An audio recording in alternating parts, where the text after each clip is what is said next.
Hello, everyone. Thank you for joining, those joining on Zoom, and we are also live on YouTube. Hello. My name is Emily Stewart-Hahn. I'm the program coordinator here at NADA. Tonight, we are thrilled to celebrate Reset, the first edition of NADA Curated, a new series of online exhibitions highlighting artists and galleries from NADA's international community through curated thematic presentations. Organized by curator María Elena Ortiz, Reset features 19 international artists who express personal narratives, fantasies, new technologies, and unjust realities. For tonight's program, we are joined by María Elena and 3 artists included in the exhibition, Atong Atem, Madjeen Isaac, and Timothy Yanick Hunter. María Elena Ortiz is curator of the Perez Art Museum Miami, where she is also spearheading the Caribbean Cultural Institute. At PAM, Ortiz has organized several projects, including Allied with Power, African and African Diaspora Art from the Jorge M. Perez Art Collection, The Other Side of Now, Foresight, and Contemporary Caribbean Art, Latinx Art Sessions, and others. A recipient of the Colección Patricia Phelps de Cicerones and Independent Curators International Travel Award for Central America and the Caribbean, Ortiz's curatorial practice is informed by the connections of Latinx, Latin American, Black communities in the US, and the wider African diaspora. Our speakers tonight, happy to introduce Atong Atem is an Ethiopian-born South Sudanese artist and writer living in Narm, Melbourne. Atem works primarily with photography and video to explore migrant narratives, post-colonial practices in the African diaspora, and the exploration of identity through portraiture. Atem has exhibited her work internationally and was the recipient of the inaugural La Paris Art Award in 2022, National Gallery of Victoria and Mecca M. Power Scholarship in 2018, as well as the Brazilian Powerhouse Melt Portrait Prize in 2017.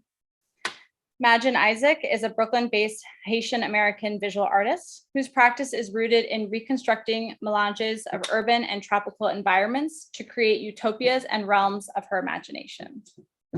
Growing up in a predominantly Caribbean neighborhood and being a first-generation American influences Isaac's process of commemorating her community, memories, and cultures that shaped her upbringing.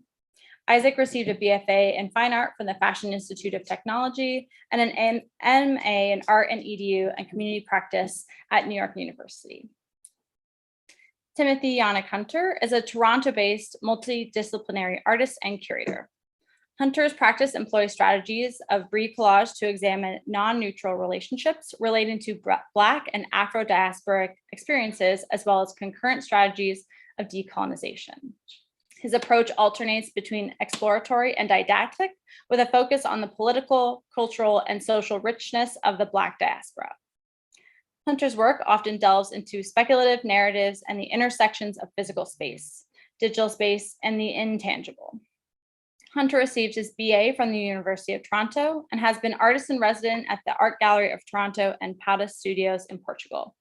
He will be included in the 2022 Toronto Biennial of Art and has exhibited at Gallery 44, a space gallery, the 92nd Street Y, New York, among others. You can see each of these artists' work in Reset by going to newartdealers.org. I'll also drop the link in the chat shortly. Again, thank you everyone for joining us this evening. If you're watching on Zoom, please be sure to submit any questions you have through the Q&A box at the bottom of your screen.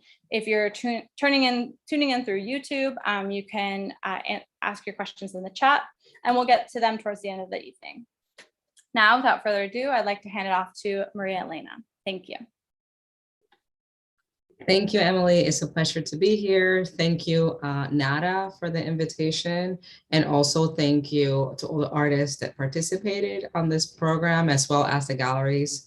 And of course, thank you to the artists that are here tonight in this conversation. When this project started, it happened over a year ago, and it was really at the beginning of seeing the light after the pandemic.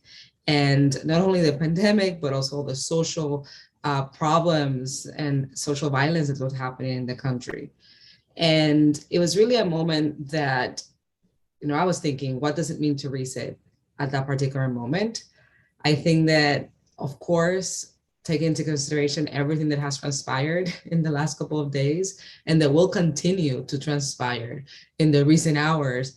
As collectives, as communities, we constantly need to be in a moment of kind of taking a breath for a second and trying to really use art to ground us and think about ways in which we can create better futures and better presents for ourselves. And I think that all the artists that are participating in this project, in this online exhibition, very much use their own histories, their own personal narratives to show through the art strategies through which to really reflect and create new worlds, new alternatives, and really new ways of thinking that really allows us to process the present in a more coherent and sensible way. So I know that we're going to see now a little bit of the project as you can see it online. If you haven't seen it, the exhibition is the first time that NADA is doing online shows, and that's also very significant.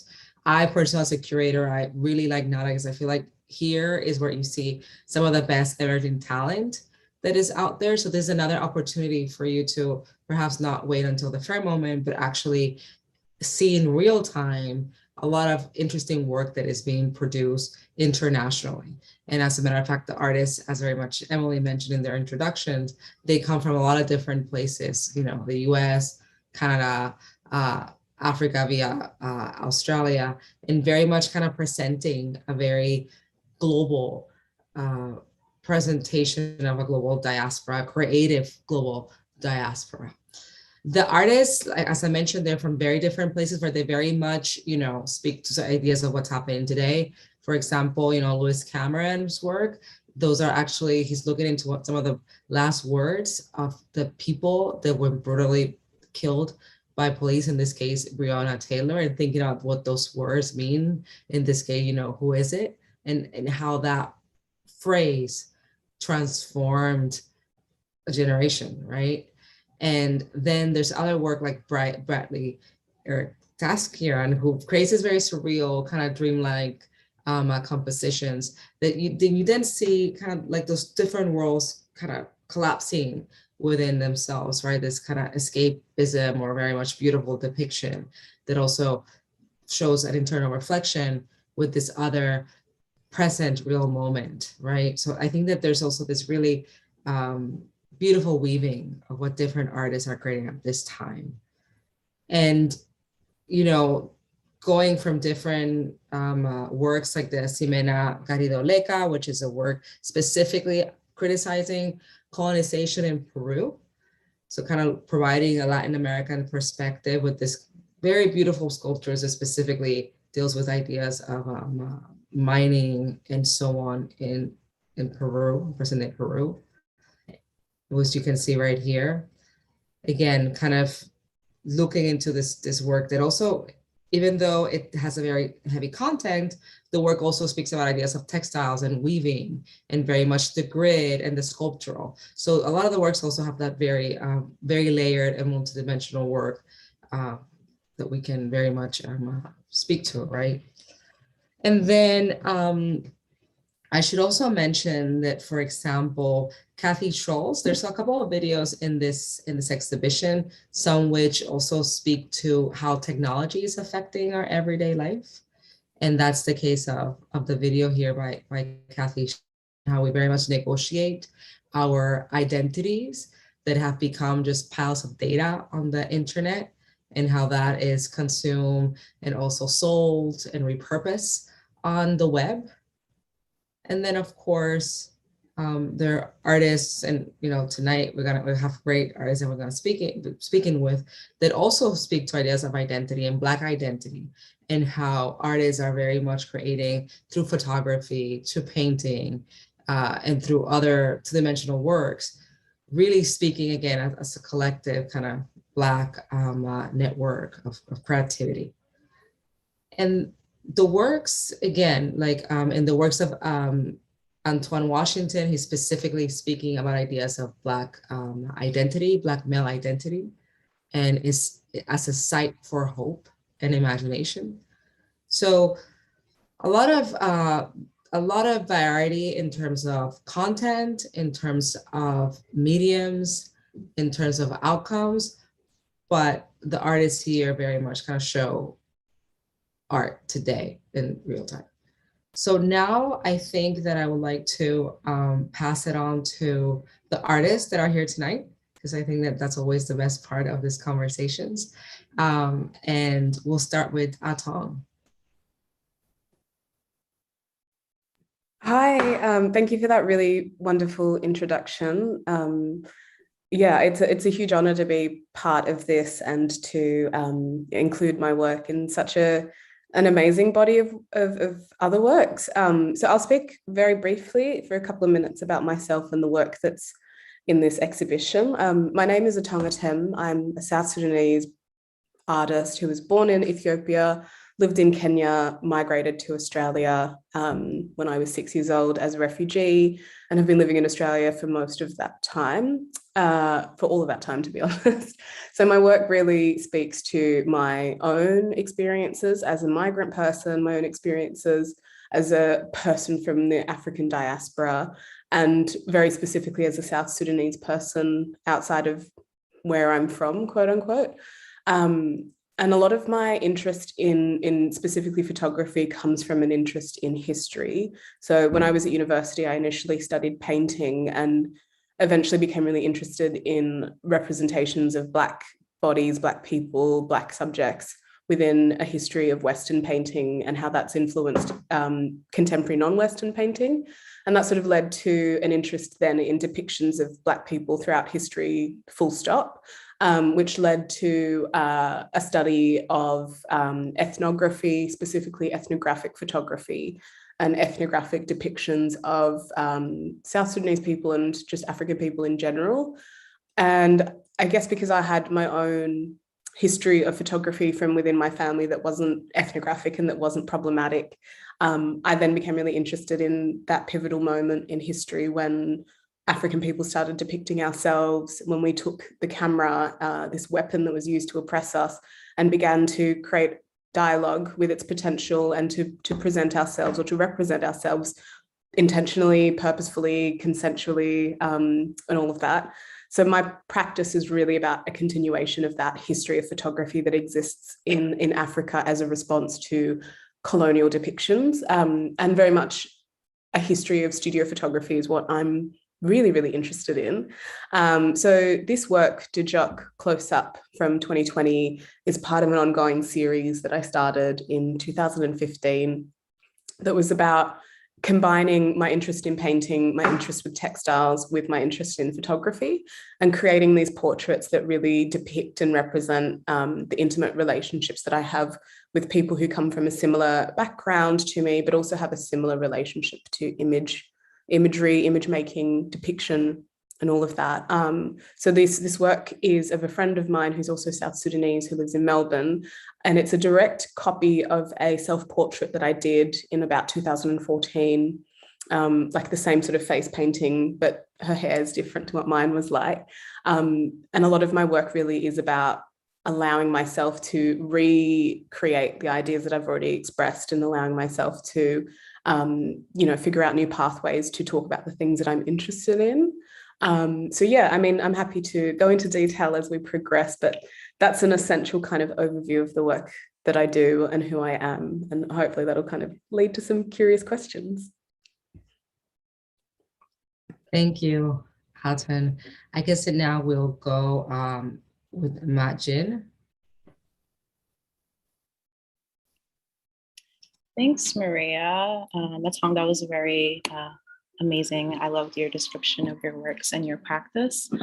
I'm going to be chatting about my painting regeneration, and overall, my current bodies of works are a tender offering to utopia urban living, and my works are rooted in hybridizing my ancestral homeland of Haiti and hometown of Brooklyn, and through layered compositions of flora and fauna, the scenes that I create center narratives and experiences of Black and Brown folks experiencing and engaging activities of abundance, joy, liberation, leisure, and communality. And this process started as just me trying to find a balance within my Haitian American identity, yearning for belonging, and a clash between like reality and my imagination. My practice then has this has since expanded to environmental justice and dissecting what that means as I live in a very fast-changing neighborhood where there's gentrification and a large population of immigrants who reside here. I also am interested in food equity and land ownership as a way to further dissect the nuances of the ever-evolving society that we live in, and what it means for the rights of Black and Brown folks to be prioritized. And so I like to think about the spaces that we exist in and the spaces that we occupy are a direct reflection of what we're given. And so regeneration, I have here a young girl, which is actually me, a portrait of myself, my younger self. And I'm just looking up at the growing okra. And I gained inspiration from the Netflix series called High on the Hog, how African-American cuisine made its impact throughout the American landscape. And as a child, I grew up not liking okra. I was very indifferent to it. And my dad, he cooks it a lot. And I would always remember how good it would smell, but I would just never enjoy the taste of it. So I would be really confused as to how the smell, it would smell so good, but the taste it would really throw me off. But after watching High on the Hog and learned that okra was brought to the US during the transatlantic slave trade, I really wanted to dissect more of the impact of this vegetable, and I really wanted to like it. So I found a way to create my own dish, and I realized I like the way I make it and not necessarily how my dad makes it. But overall, I just think about how this vegetable continues to exist within generations, and it's a delicacy within Caribbean American and African American cuisine. And I really wanted to capture the idea of us leaning into our ancestral practices of agriculture as a way to disrupt, depending on a system that doesn't really have our best interest.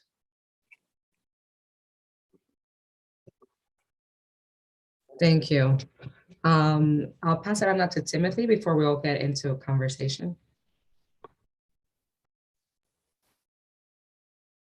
Hi, thank you guys for the wonderful introductions. So yeah, my name's Timothy Yanick Hunter. I'm a Toronto-based artist here in Canada. I'm a multidisciplinary artist. I work in video, sound, image,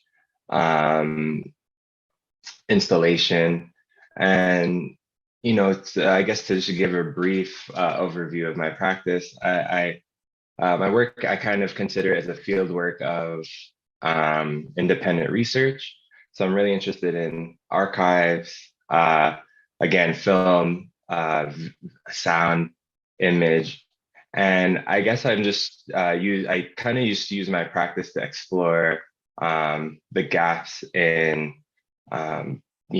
Black history as wasn't taught to me here in Canada, and a lot of histories that are not spoken about in the Canadian experience. With that being said, my work, I think a lot about the diaspora at large. My background being Jamaican. I'm born here in Canada, but both my parents are born in Jamaica. So, there's always this kind of a feeling to want to explore Black history outside of the American, just outside the American continent, but also on the in the African continent as well. So, for example, this particular work, Shimmering, it's an untitled work, but Shimmering 2002, it's an image I was working on. I was working on a project for the Toronto Biennial of Art, which had just closed maybe just under a month ago. And during the time I was working on, I was doing a lot of research around independence movements in Africa, specifically around, I think a lot about the Medu Ensemble, who is a group of African cultural workers who were across the continent trying to fight for the independence of all the nations there, but then also kind of more so through the arts movements and image making, poster making, that kind of thing. So this work kind of came out of this time period of research for that project, and that's kind of how a lot of my work is developed, and that's why I consider it of research and study. So, I kind of take gestures from music making in terms of the idea of sampling and remixing. So, a lot of my process is to kind of explore image or video or sound and try to find ways to reimagine things out of these like moments of learning, reading, or researching. I'm really interested in the idea of looping. So what you see here with the shimmering piece is you have these like moments of repetition with the face, and also trying to kind of create, again, these like out of real stories, these kind of fictional spaces or fictional narratives. Really interested in the ethereal, thinking about Blackness outside of just these one-dimensional contexts, and in kind of more wider thinkings. And in a general sense, my work is kind of just a way to contribute to, the cultural canon of just a Black art making across the diaspora. And yeah, so this piece kind of came about in alongside video work that I was working for in the biennial. Unfortunately, this work didn't make it to the Toronto biennial. It's just didn't quite fit, but it gladly kind of in series with another set of works that followed similar maybe aesthetic pattern of these like repeating moments in the image.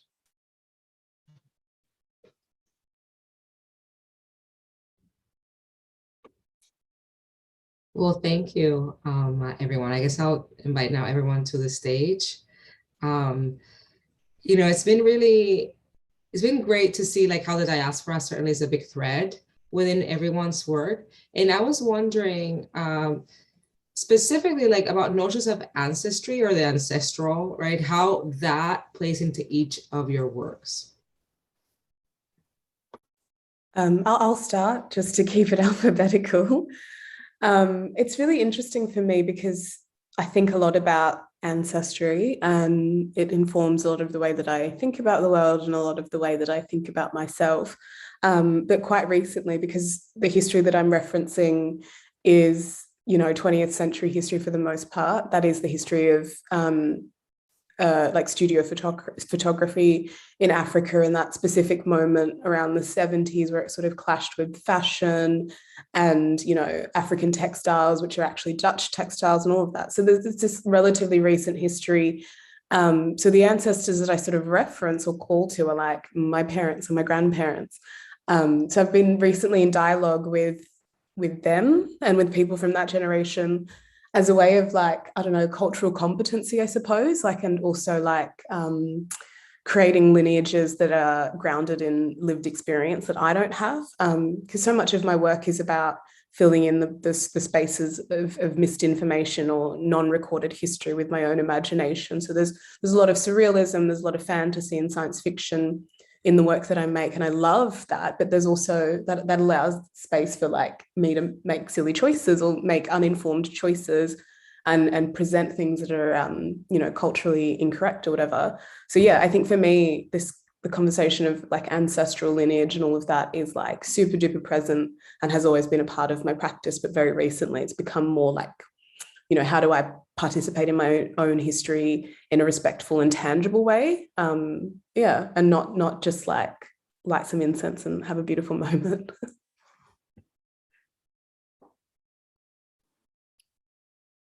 I'll jump in.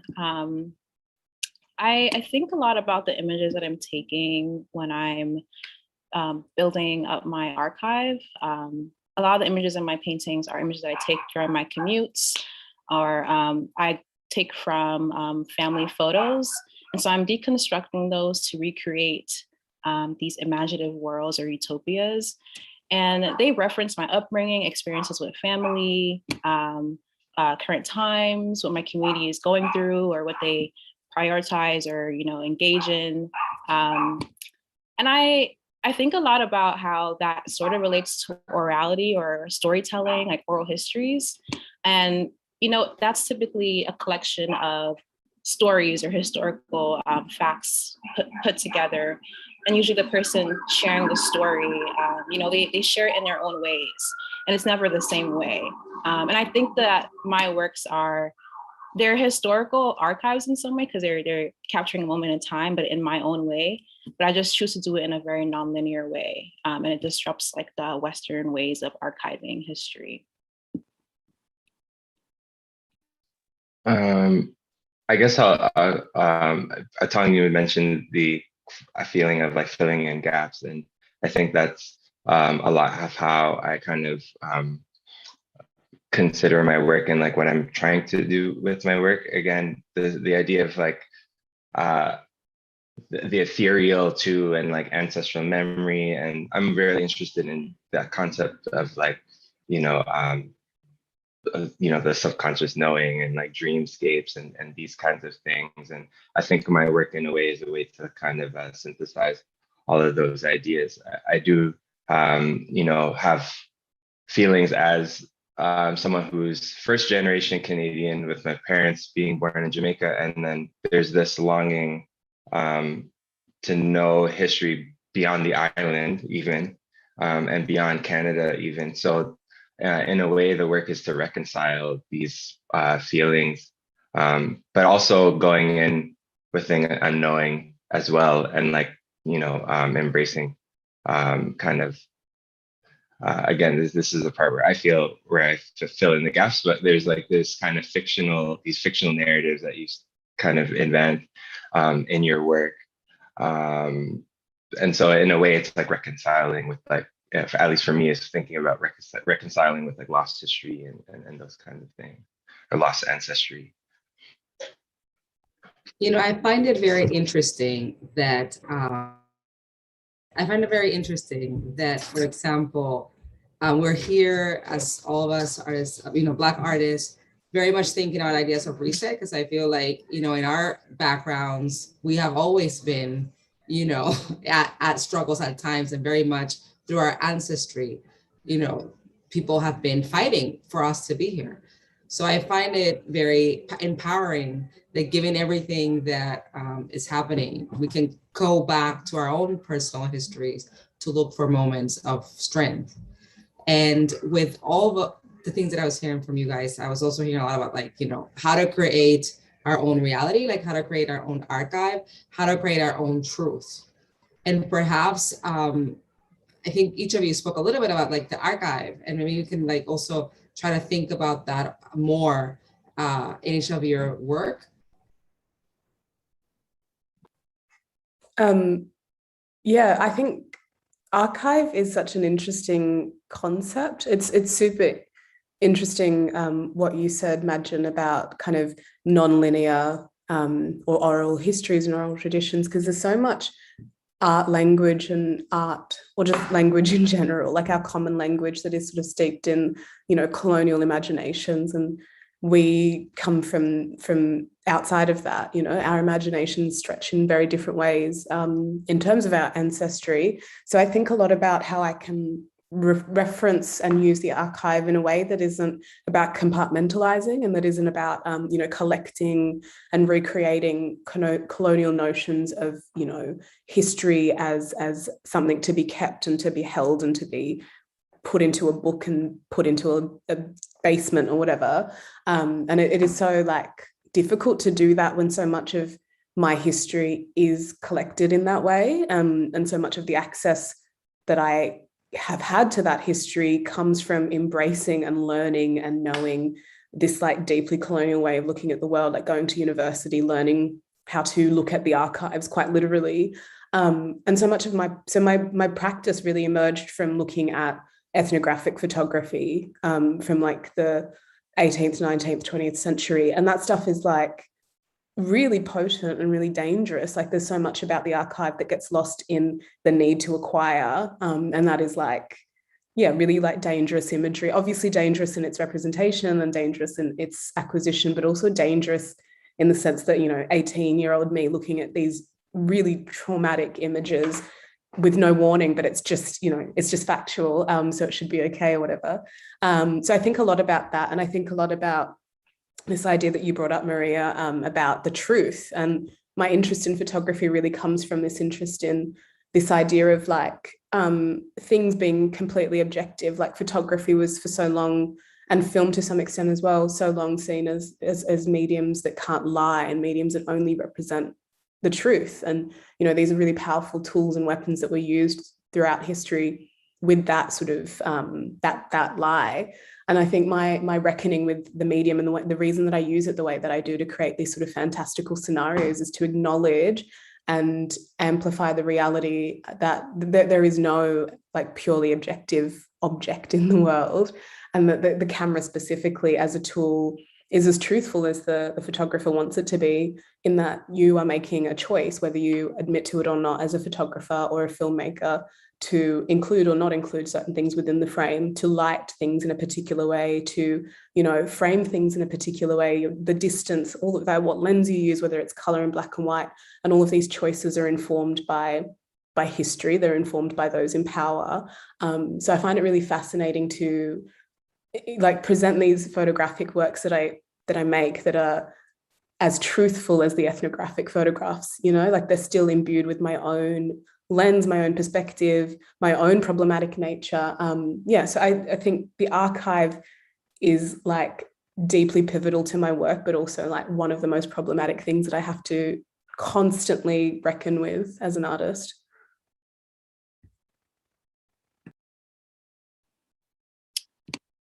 I think that when I think about archives or my works as archives, I'm always thinking about the future generations and how they will see my works. Because I also do kind of see my works as blueprints for conversations about what it means to tap into certain ways of being, or what my current time, how we're living. There are some timeless aspects to it. Like I think so much about like artists such as Romeo Burden and Jacob Lawrence, and how their works to me feel very timeless and they capture a moment in time. And there's just so many storytelling elements to it. And I really want to continue to do that in a way that is digestible and just can make sense for future generations to feel as though they can tap into it in a way that is palatable. And I just always think about people within my circle, like immigrants. I don't feel like they have the luxury of dreaming as much, because when they come to the States, they have to do what they have to do. They can't really do what they want all the time. And so I'm kind of thinking of that, as well as my privilege to be able to do this and kind of combining these together. And I think just as first gen, like we are constantly trying to figure out a middle ground and balance. And I think I love when I am sharing my works and other folks who are from different backgrounds are able to also identify with it, and kind of just share more about their experiences. And so conversations come up as I'm creating my archives or my visual archives. And it's just a moment of just connecting and engaging. And we all like come from different backgrounds, but we all like also have some similarities. I guess with my work is so like so invested in like I guess like extracting from archives or groups of images and stuff. But I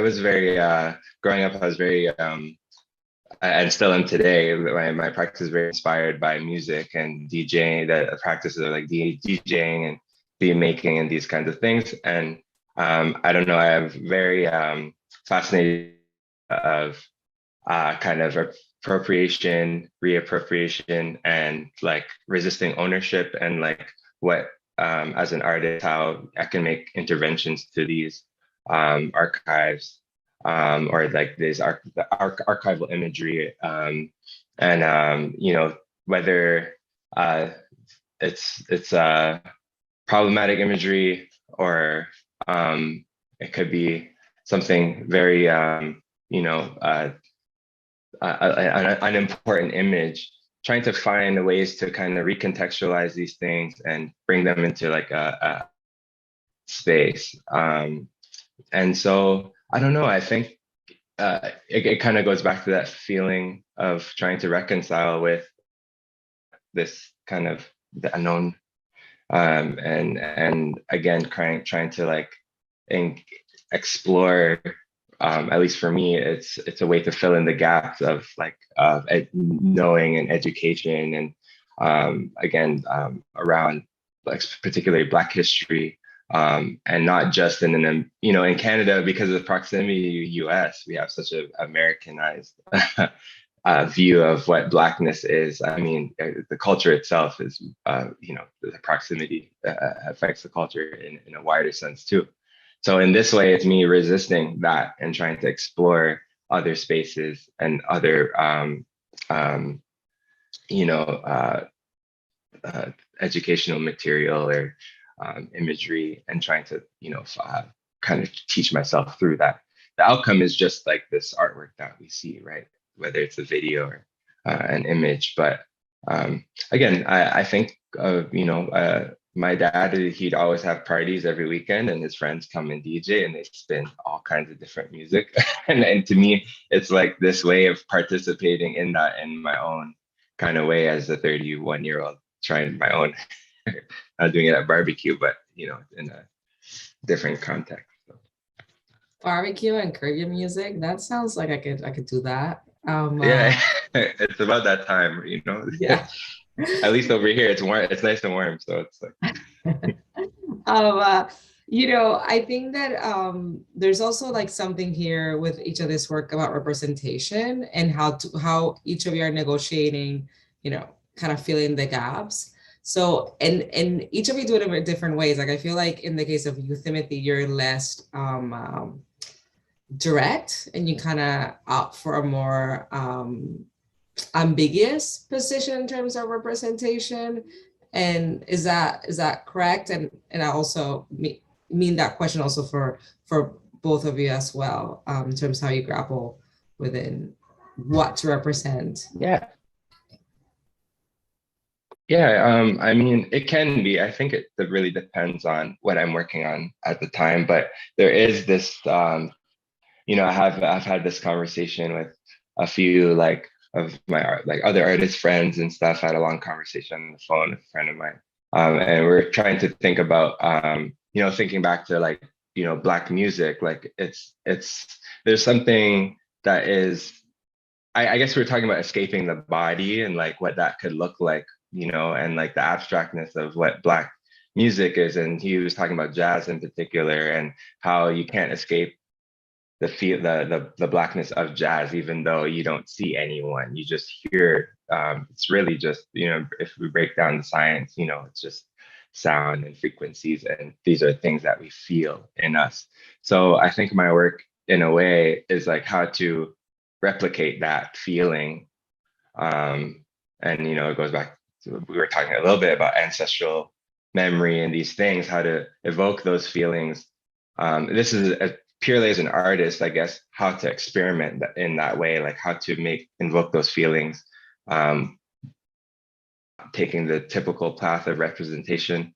I mean, this work, Shimmering, at NADA, you know, there are aspects of, you know, you see the face, and the body's not completely gone, but it's, you know, I think about, and Maria, we talked about it, but, you know, we're talking about opacity and the idea of kind of creating these, breaking down the necessity to know, and like this colonial like feeling of needing to know, and this is Black art, like this is Black art. And I guess it's trying to resist that box of what that means as a Black artist, who's someone very much is making Black art, but, you know, trying to make it more obscure almost on purpose, if that makes sense.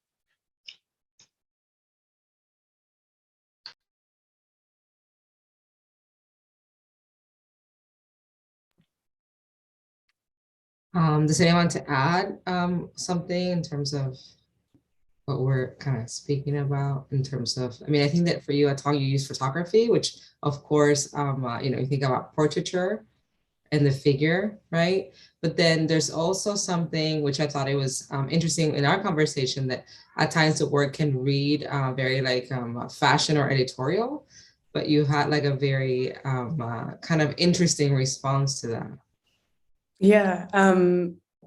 I've heard that before, and I take it as a compliment that the photographs that I make kind of feel editorial or like fashion, and often I'm asked if I'm referencing fashion or if I'm inspired by fashion, but what I think is that fashion has been inspired by the same things that I'm interested in. Fashion is referencing African photography and African imagery, and African kind of notions of representation and self-expression and all of that.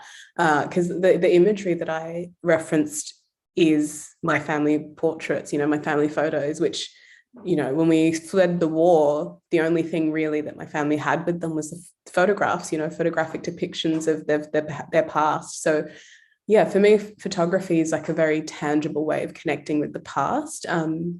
But yeah, there's this thing about representation that I find really funny, because it's like, to whom are you representing yourself, or to whom are you representing your community? So it's like, for me, really, really important to either make work for myself or make work for, and in a language that my community can only decipher.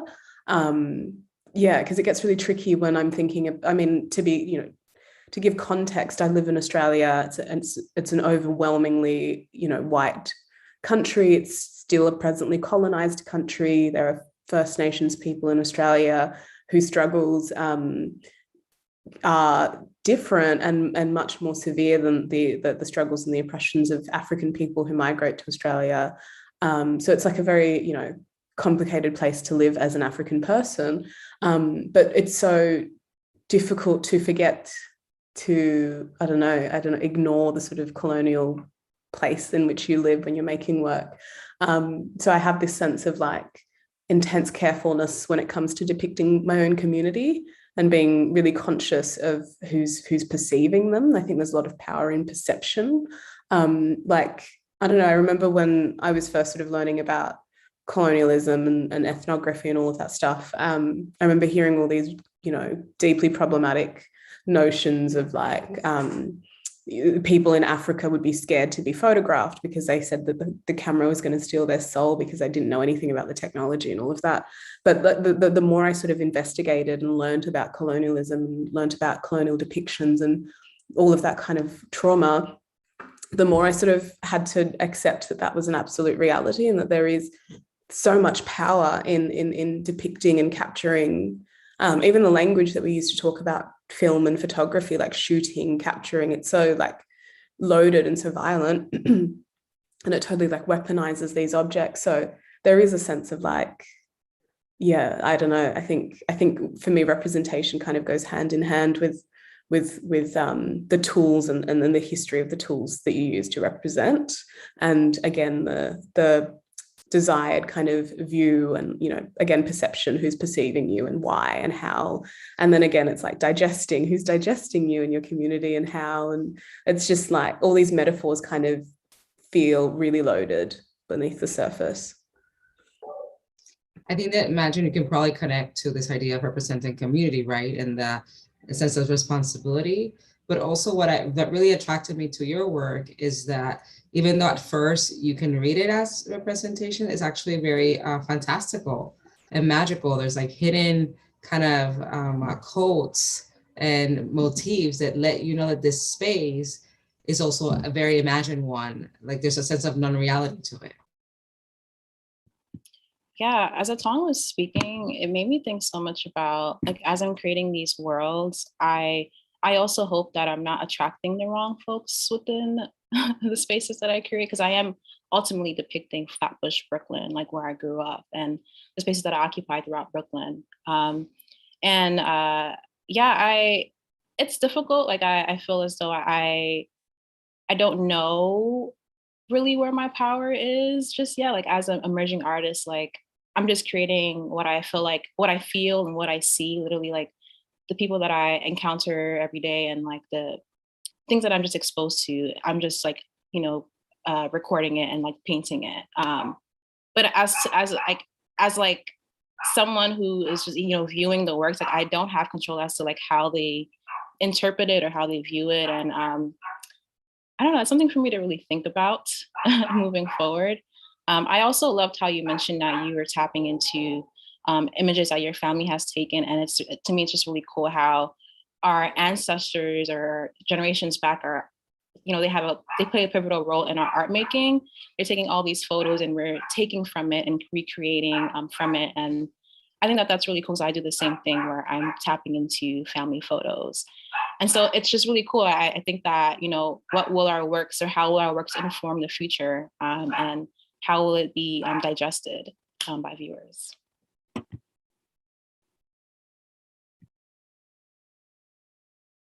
We do have a question in the chat, and if anybody has questions, as we start conversing, I'll now start reading some of them.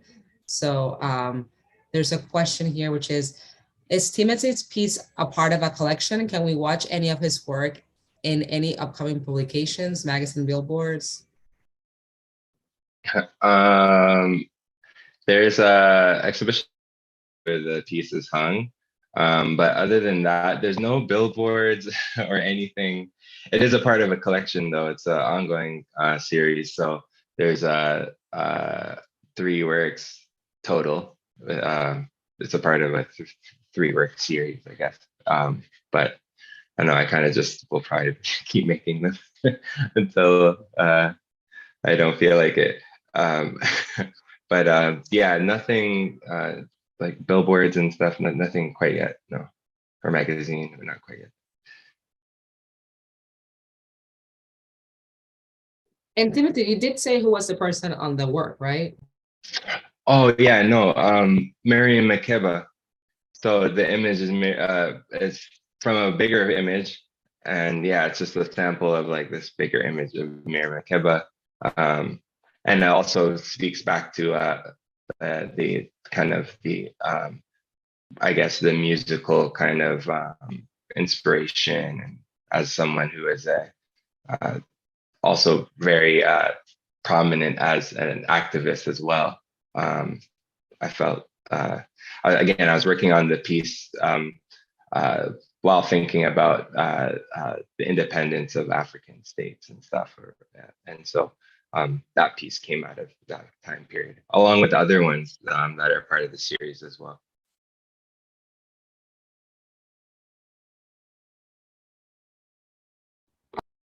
We have another question. What are the things that you're currently working on, and what are the next steps of interest for your artistic practice? And Alondra, thank you for this question, because I have to say, I was wondering, what are you guys working on now?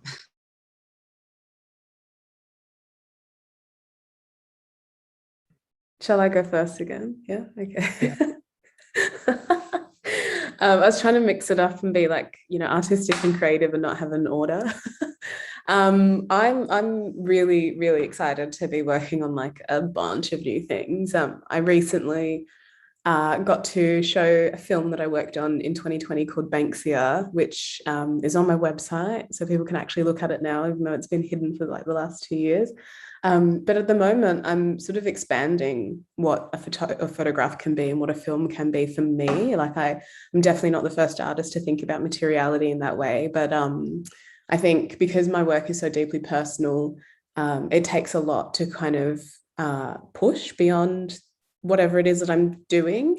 And there's something that you were talking about, Madjeen, that made me think about my work, and sort of the term that came to my mind, just hearing you talk about your practice and talking about like, regeneration and all of that, was this idea of a circular economy, which we talk about when we talk about like, the world and being more conscious of our environmental footprint. But I think as an artist, that's also something that I'm subconsciously doing. And it sounds like we're all kind of doing it in some ways, is sort of, referencing the past and creating something new that then again references the past, and then again thinking about lineage. So yeah, I think my work is super self-referential, but to be like really specific about it, I've just released a new photo book that is almost sold out. So I feel like I shouldn't talk about it. But that was a photo book in which I made a bunch of self-portraits that referenced almost directly the pictures from my family albums. And I was really, really proud to work on that and release it into the world. And now I'm working on another photo book of the images from my film. And I'm making some like really big installation works to bring people into the scenes that I create through photography. So heaps of stuff. We're just sharing what we're up to currently. Yes, yeah. I just had a solo exhibition earlier this spring. So I feel like I'm still navigating and finding my way as to like what it means to create again. A lot of my works, they're rehomed, and it does feel a little odd not having them with me, because I love working with them all around me, and they all have conversations with one another. And yeah, I feel like in order for me to create, I have to live a little and just be around my loved ones and engage in community. I love community. I love being in my community garden and volunteering and just being around folks who are doing work within neighborhood. And so these things really fuel me and, give me more ideas. And yeah, right now I am taking my time and gaining more inspiration. And I am working on some pieces, but, slowly but surely.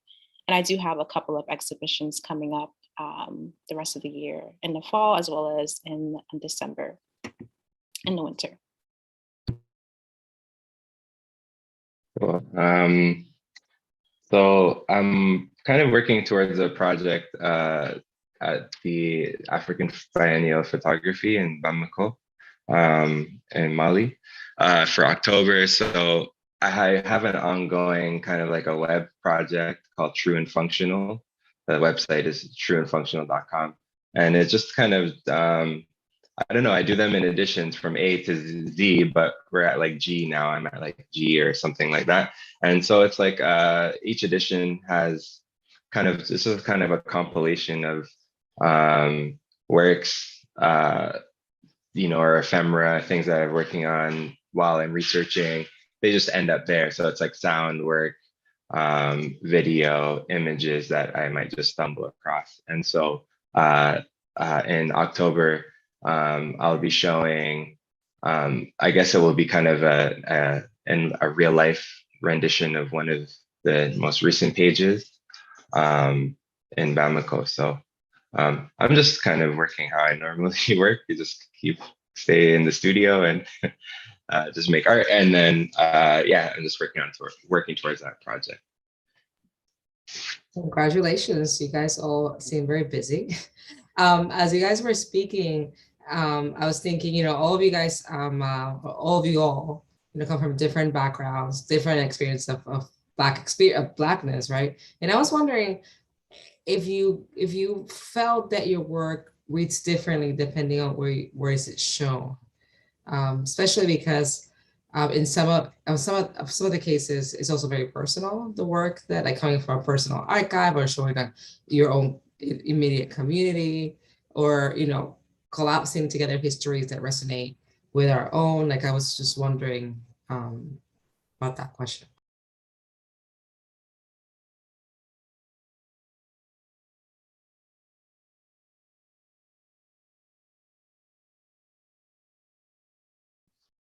It's a tough question to answer, I guess. For me anyway.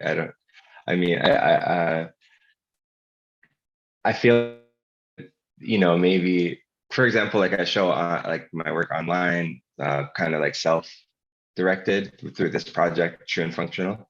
And then, sorry guys, can you hear me still? Yeah, okay. And I don't know, I guess like there is a difference between like maybe like online and like the gallery space. And like, I feel like online with that project, I have people, friends and family who normally don't make it to those kind of like traditional gallery spaces, and they can like, I don't know, engage with my work in a very different way. I have my like music there, so like, oh, I love your beats or something like that. Versus in the gallery where it is very different audience, typically a whiter audience, and much more narrow space. But I don't know. I think as an artist, I'm quite, for better or worse, self-involved, in the sense I don't really take in too much about who no one says anything to you. So other than they like the work, so it's tough to know. I think for me, yes, the work is received very differently depending on where I am, and a lot of that just has to do with like having a historical context for it. Like when I show the work to a South Sudanese audience or an African audience, there's sort of a real, I mean, especially my earlier work, which was called the Studio Series, and it was like directly studio photography, kind of done contemporary, like in a contemporary context because of where I was. And yeah, people from my own community and my family just sort of see photographs from their albums, and it kind of, it's received as not necessarily art in a way that I actually really like, because it sort of speaks to the ways that, art and making is just sort of part of culture for a lot of us. And it's not necessarily something that has to be delegated or relegated to very specific spaces. It can just be part of life. And then within the context of like sort of the white Australian art world, it's received in a very particular way that doesn't kind of position it within an existing history. It's sort of this new or whatever thing. But then when I've been, I'm in Europe at the moment, and I've been traveling around, and there's like slightly more context for it. So yeah, it's an interesting thing, I guess, depending on where I am, and the proximity to Africanness and proximity to Blackness or lack thereof will kind of change the way that my work is received.